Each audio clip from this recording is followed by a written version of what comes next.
কত দেশের নাম করো ওই মনে করো নোয়াখালী বরিশাল কুমিল্লা সাতক্ষীরা আর বহুত দেশে গেছি আমি। আচ্ছা, সর্বশেষ আপনি যে সফরটা করেছেন তাও শুনলাম দেশের বাহিরের কোনো একটা দেশে, আমাদের দেশের বাহিরে, সেটা কোন দেশে যদি একটু বলতেন? ওই যে কি শ্রীলঙ্কা। হ্যাঁ, ধরুন না, শ্রীমঙ্গল। সিলেটের শ্রীমঙ্গল। হায় হায়, ওই উপমহাদেশে। কবি সাহেব, আপনার এই অদ্ভুত কথা শুনে আমার কাছে খুব অদ্ভুতই লাগছে। আপনি যে একজন অদ্ভুত কবিতা বোঝা যাচ্ছে। এখন কবি সাহেব, আমরা আপনার কাছে আরেকটা প্রশ্ন জানতে চাই। আপনি নিঘাত কখন থেকে এই কবিতাটা লিখছেন? আমি তো বহুত আগে থেকেই কবিতা লিখি, মনে করো প্রায় 1900 ছোটকাল থেকেই কবিতা লিখি। 1900 ছোটকাল থেকে? হায়। আচ্ছা, আপনার এই 1900 ছোটকাল থেকে কবিতা লেখার যে অভিজ্ঞতা, যদি আমাদের দর্শকদের সামনে একটু শেয়ার করতেন। অবশ্যই। আমি তো বহুত আগের কবি। আমি যখন থেকে কবিতা লেখা শুরু করেছি তখন তোমার বাপদাদারও জন্ম হয়নি। এই মনে করো কাজী নজরুল ইসলাম, রবীন্দ্রনাথ সবাই কিন্তু আমার জুনিয়র, ছোটো ভাই বেড়েদার। তারও আগের থেকে আমি কবিতা লিখি। তো তোমরা তো আধুনিক যুগের ছেলে মেয়ে, তোমরা তো আপডেট কত কিছু পাইছো। প্রতিটা অক্ষর পাইছো, অক্ষরের সাথে আকারও শিকার দীর্ঘিকার কত কিছু পাইছো। আমার যুগে এত কিছু আনলে না। আমরা পুরান যুগের মানুষ তো। তোমরা ছোটোবেলায় একটা কবিতা পড়ছো, পাখি সব করে রব রাতি পোহালো, কাননে কুসুম কলি সকলে ফুটলি। এইটা কিন্তু আমার লেখা। কি বলেন? কিন্তু এই কবিতাটা যখন আমি প্রথম লিখি তখন কিন্তু এই আকার শিকার দীর্ঘিকার কিছু আবিষ্কার হয়ে যায়। তাই প্রথম এই কবিতাটা আমি লিখছিলাম এইভাবে: পখসব কররব রতপহল, কনন কসম ফল সকল ফটল।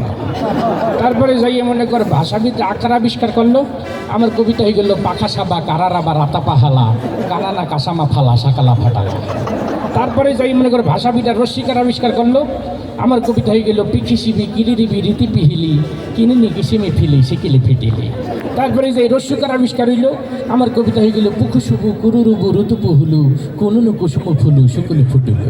তারপরে যাই মনে করে একার আবিষ্কার হইল, আমার কবিতা হয়ে গেল পেখে সেবে কেড়ে রেবে রেতে পেহেলে, কেনে নে কেসেমে ফেলে সেকেলে ফেটেলে। তারপরে যাই ওকার আবিষ্কার হইল, আমার কবিতা হয়ে গেল পুকুসুবু কররবু রতপু হলো, কুনুনু কুসুম ফুলো সকল ফুটলো।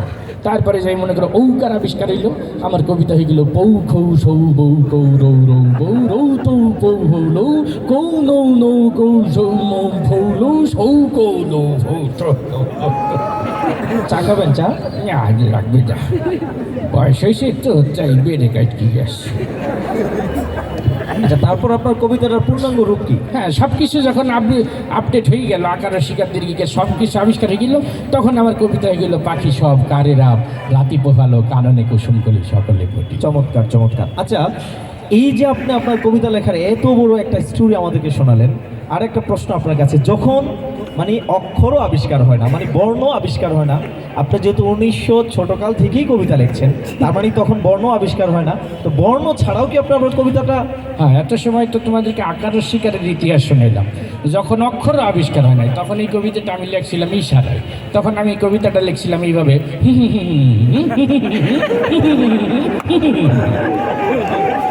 ধন্যবাদ কবি সাহেব।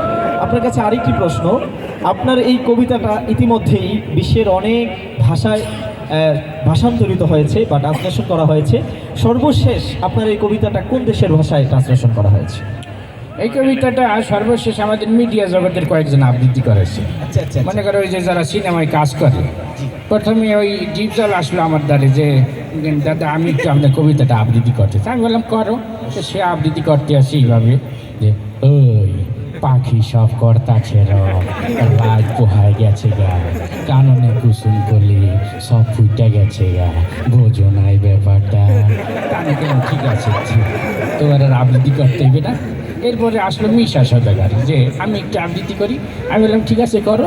সে আবৃত্তি করলো এইভাবে: পাখি সব করে রব রাতি পোহালো, এই ড্যাড রাতি পোহালো, কাননে কুসুম কলে সকলে ফুটিল। আমি বললাম ঠিক আছে তুই স্বর তোরে দেখলে ভয় আছে। তারপরে ও যাওয়ার পরে আসলো কাবিলে যে আমি একটু আবৃত্তি করি। তা বললাম ঠিক আছে করো। তো সে আবৃত্তি করলো এইভাবে: পাখি সব ভর্তি আছে রব রাত পোহাই গেছে স্যাট করে দিয়ে, কাননে কুসুম করলি সব ফুটে গেছে ফ্যাট করে দিয়ে। আমি বললাম ঠিক আছে তুই যা, এখন আর একজন দিতে। এরপরে আসলো ওই যে ওই যে ওমর সানি। ওমর সানি এসে বললো আমি একটু আবৃত্তি করি। আমি বললাম করো।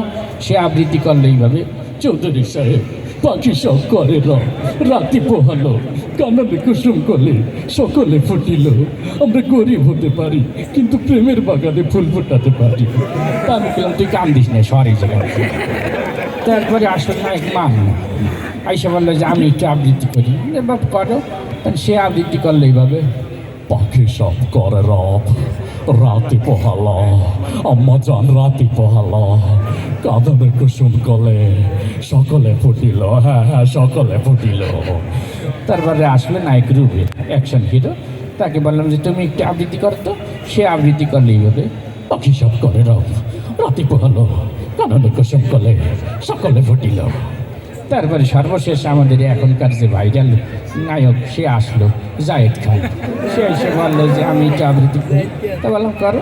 তখন সে আবৃত্তি করলো, তোমরা যেন অবাক হবে যে পাখি সব করে রাতি পোহালো আর কাননে কুসুম কলি সকলে ফুটিল।